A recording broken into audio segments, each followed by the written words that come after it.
বাজার থেকে রিয়াজের বাড়ি ১৫-১৭ মিনিটের হাঁটা পথ।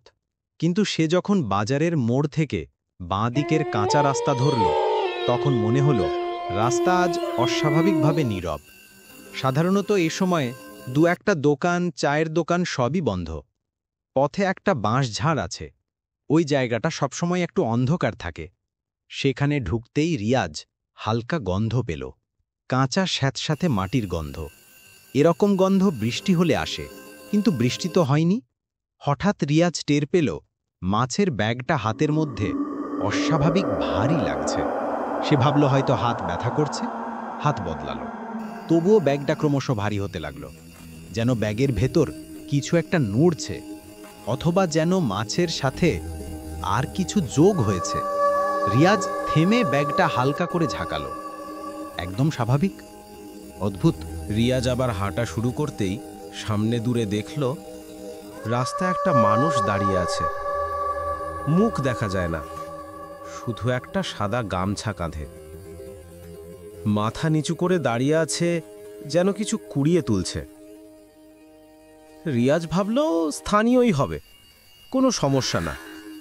কিন্তু যখন সে কাছাকাছি গেল, তখন দেখল লোকটা মাথা নিচু করেই আছে, কোনো নড়াচড়া নেই।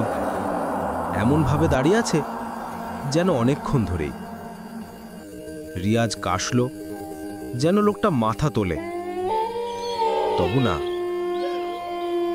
তারপরে রিয়াজ পাশ কাটিয়ে যাওয়ার জন্য একটু ডান দিক ঘুরতেই লোকটা একদম নড়েনি, কিন্তু তার মাথাটা একটু কোণে ঘুরে রিয়াজের দিকে হয়ে গেল।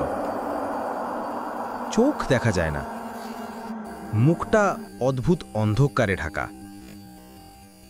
এমনও কোনো অস্বাভাবিক কিছু দেখা যায়নি, কিন্তু স্বাভাবিক মানুষ যে এরকম দাঁড়িয়ে থাকে তাও নয়। রিয়াজ দ্রুত হাঁটতে শুরু করল। ১০-১২ কদম যাওয়ার পর পেছন থেকে ঝপ করে কিছু পড়ার শব্দ পেল, যেন কোনো ভারী কিছু মাটিতে পড়ল। রিয়াজ পিছনে তাকাতে সাহস পেল না, শুধু হাঁটার গতি বাড়ালো। এরপর আবার ঝপ, আরও কাছে। মাটি কাঁপে না, বাতাস লাগে না, কিন্তু শব্দটা তারই পিছনে। রিয়াজ যখন বাড়ির মোড়ের লাইটের কাছে এলো, তখন শব্দটা থেমে গেল। সে পিছন ফিরে দেখে রাস্তা সম্পূর্ণ ফাঁকা, কেউ নেই, কোনো গামছা পরা লোক নেই, কোনো জিনিস মাটিতে পড়ে নেই। কিন্তু মাছের ব্যাগটা উঠিয়ে দেখে ব্যাগের তলা ভিজে।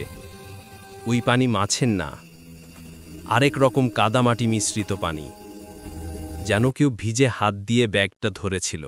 পরদিন সকালে রিয়াজের মা ব্যাগ ধুতে গিয়ে দেখল ব্যাগের নিচে কাদামাটির সঙ্গে আঙুলের দাগের মতো লম্বা দাগ আছে। মানুষের আঙুলের মতো, কিন্তু অসামঞ্জস্যপূর্ণ লম্বা।